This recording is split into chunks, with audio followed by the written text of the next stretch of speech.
Hello everyone, I hope you all are doing good in your studies. तो आ गया है नेक्स्ट पार्ट। हम कर रहे हैं यहाँ पे नॉर्सेट 5 का जो मेंस का पेपर होने जा रहा है उसकी प्रेपरेशन। सो आपको ऐसे ही क्वेश्चंस करने हैं क्योंकि थोड़े लेवल अप क्वेश्चंस आने वाले हैं। सो आई होप कि आपकी जो स्टडीज़ है अच्छी चल रही हैं। सो अपनी स्टडीज़ को मेंटेन रखिए, पेपर नियर बाय ही आपको जैसे कि पता है एडमिट कार्ड्स भी आ चुके हैं। सो अगर किसी बच्चे को टेस्ट सीरीज़ ज्वाइन करनी है, इस लास्ट हफ्ते में अपना इवैल्यूएशन करना है कि वो कहाँ पे स्टैंड करता है, टेस्ट अटेम्प्ट करना है, टाइम मैनेजमेंट करनी है, क्वेश्चंस को फटाफट सॉल्व करना है, सीखना है। सो आप इस नंबर पे, इस कॉन्टैक्ट डिटेल्स पे कॉल या फिर मैसेज करके टेस्ट सीरीज़ ज्वाइन कर सकते हैं, जिसमें आपको पर टेस्ट 100 से 150 क्वेश्चंस सॉल्व करने को मिलेंगे एक लिमिटेड टाइम में, ताकि आपका time management and question preparation अच्छे से हो जाए। सो इस लास्ट हफ्ते में ये टेस्ट सीरीज़ आप इस नंबर पे कॉल या फिर मैसेज करके ज्वाइन कर सकते हैं ओनली इन 299 रुपीज़। 299 में आपको ये मिल जाएगा। बहुत से क्वेश्चंस हैं, अच्छे से टाइम मैनेजमेंट सब कुछ हो जाएगा। सो इस अगर आपको ज्वाइन करना है तो मोस्ट वेलकम है। और अगर कोई बच्चा नॉर्सेट 6 की प्रेपरेशन कर रहा है तो अगर उसको मेरा पढ़ाने का तरीका अच्छा लगता है तो इस नंबर पे कॉल या फिर मैसेज करके जो नॉर्सेट का मेन बैच है वो ज्वाइन कर सकता है, जिसमें आपकी थ्योरी, एमसीक्यूज, इम्पॉर्टेंट टॉपिक और जीके एंड एप्टीट्यूड सब कराया जाएगा। फुल फ्लेज्ड बैच है वो बैच आप ज्वाइन कर सकते हैं इस नंबर पे मैसेज या फिर कॉल करके। सो विदाउट एनी डिले, आपका टाइम वेस्ट करते हुए कम, मैं स्टार्ट करती हूँ अपने क्वेश्चन के साथ। सो क्वेश्चन है हमारा, a client undergoes a sub total thyroidectomy, the nurse ensures that which priority item is in client bedside upon arrival from the post anaesthesia care unit. So एक client है, उसकी सब total थायरोइडेक्टमी हुई है, thyroid remove हुआ है। सो कौन सी ऐसी प्रायोरिटी में आइटम है जो कि नर्स को बेड साइड रखनी है जब वो पोस्ट एनेस्थीसिया केयर यूनिट से आ जाए? A apnoea monitor, a suction unit and oxygen, a blood transfusion warmer and ampoule of phenytoin. So देखो, जब भी किसी थायरोइडेक्टमी होती है so there is a chances कि उस पेशेंट को हैमरेज, इंटरनल ब्लीडिंग हो जाए, इन्फ्लामेशन हो जाए, और वहाँ पे सबसे ज़्यादा तो यही कॉम्प्लिकेशन देखने को मिलती है कि इंटरनल हैमरेज हो जाए। सो इंटरनल हैमरेज अगर होगी so there is a chances of aspiration. So वहाँ पे आपके पास सक्शन यूनिट एंड ऑक्सीजन होनी चाहिए, ताकि आप पेशेंट को इमरजेंसी में इधर उधर दौड़ना ना पड़े और बेड साइड पे ही उसके ये सामान मिल जाए। ठीक है, so option second is right. Next देखते हैं, a client diagnosed with chronic kidney disease is about to begin hemodialysis therapy. The client asked the nurse about the frequency and scheduling of hemodialysis treatment.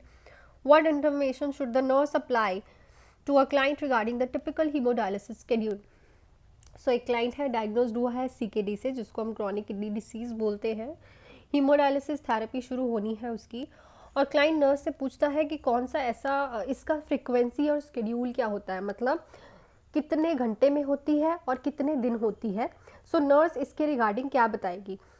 So option है, it is 2 hours of treatment 6 days per week होती है, it is 5 hours of treatment 2 days per week होती है, या फिर it is 2 to 3 hours of treatment 5 days per week होती है, या फिर it is 3 to 4 hours of treatment 3 days per week होती है।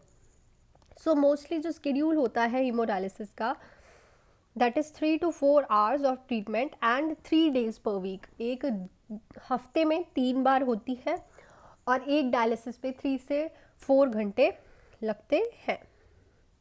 नेक्स्ट क्वेश्चन देखते हैं, the nurse prepare a client with a peripheral intravenous site for home IV therapy of discharge, which should the nurse teach the client to help prevent phlebitis and infiltration.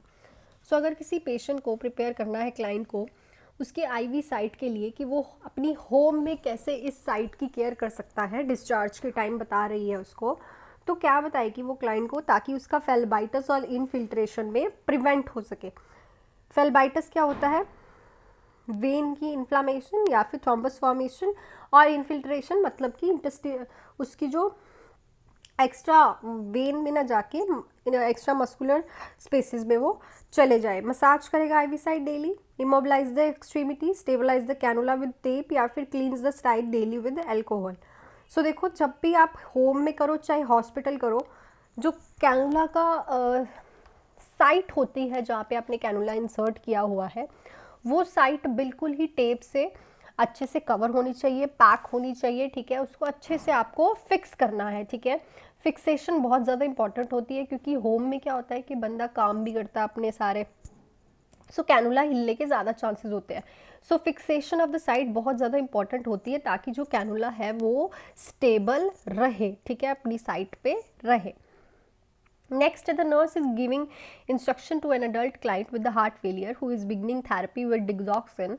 To detect early complication of therapy, which action should the nurse teach the client to perform? अगर nurse instruction दे रही है adult client को heart failure के related, उसकी digoxin की therapy शुरू हुई है, सो ऐसी कौन सी अर्ली डिटेक्शन है, अर्ली कॉम्प्लिकेशन है इस थेरेपी की, जो कि नर्स टीच करेगी क्लाइंट को कि बताए कि रोज जो परफॉर्म करे उसको प्रिवेंट करने के लिए। Take pulse daily, have electrolyte level drawn weekly, monitor the blood pressure once a week, measure the weight each morning before breakfast.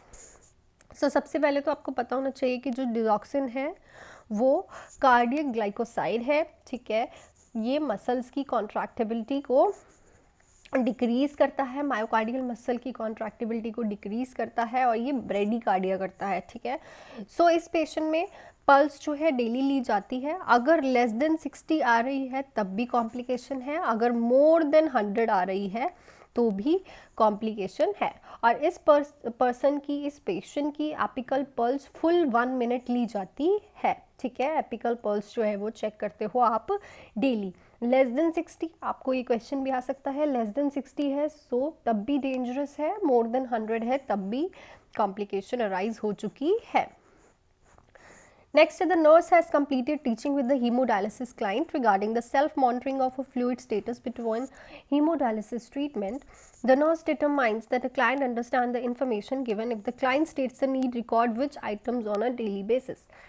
सो एक नर्स ने टीच किया हीमोडायलिसिस के बारे में and self monitoring of fluid status के बारे में एक पेशेंट को, कि वो कैसे अपना मॉनिटर कर सकता है फ्लूइड और घर पे। सो नर्स को पता चल जाएगा जब जो पेशेंट है वो इन चीज़ों के बारे में बताएगा कि मुझे ये दोनों चीज़ें, ये जो भी चीज़ें हैं मुझे रोज़ मॉनिटर करनी है। जब पेशेंट बोलेगा एक्टिविटी या फिर pulse and respiratory rate, intake output and weight, blood urea nitrogen and creatinine level.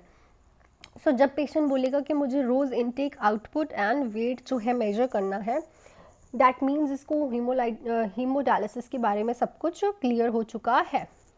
Intake output chart रोज़ दिखना होता है, और जो वेट है उसका 0.5 kg से ज़्यादा बढ़ना नहीं चाहिए, इतना ही बढ़ना चाहिए, इससे ज़्यादा बढ़ेगा so there is any complication related to haemodialysis. So intake output and weight is the right option. Next, the nurse is planning dietary counseling for a client with chronic heart failure taking trimetrin.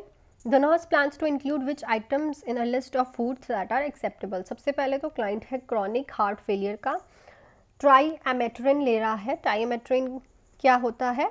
Potassium retaining diuretic, ठीक है। सो कौन सा food अब आप उसको नहीं दोगे? Banana, oranges, baked potatoes and canned pear. So obviously आप उसको बनाना जो नहीं दोगे, बिकॉज ऑलरेडी उसको पोटाशियम रिटेनिंग, मतलब जो पोटाशियम बॉडी में रिटेन कर रहा है वो डायूरेटिक चल रहा है। सो इसीलिए उसको हम बनाना देंगे, क्योंकि बनाना में ऑलरेडी पोटाशियम होता है।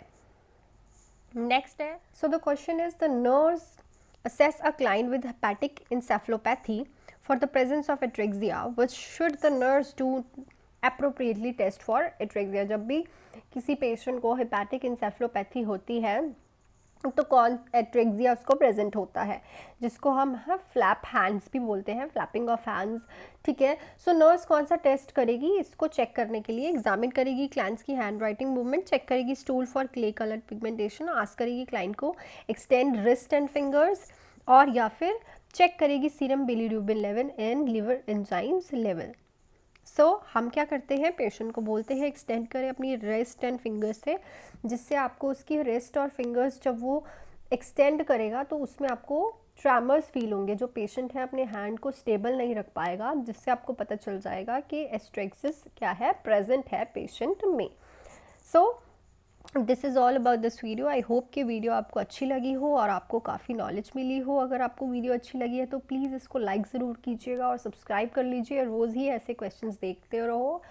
रोज़ ही डालूँगी मैं। सो अपनी प्रिपरेशन फुल ऑन रखिए, एंड अगर आपको टेस्ट सीरीज़ ज्वाइन करनी है तो इस नंबर पे आप ज्वाइन कर सकते हैं। और नॉर्सेट 6 की प्रिपरेशन करनी है, सो जो नॉर्सेट वाला बैच है, full fledge theory with MCQs, important topics, test series, doubt classes, everything is available in that batch. So वो ज्वाइन कर सकते हैं इसी नंबर पे कॉल या फिर मैसेज करके। So all the best and do hard work. Bye.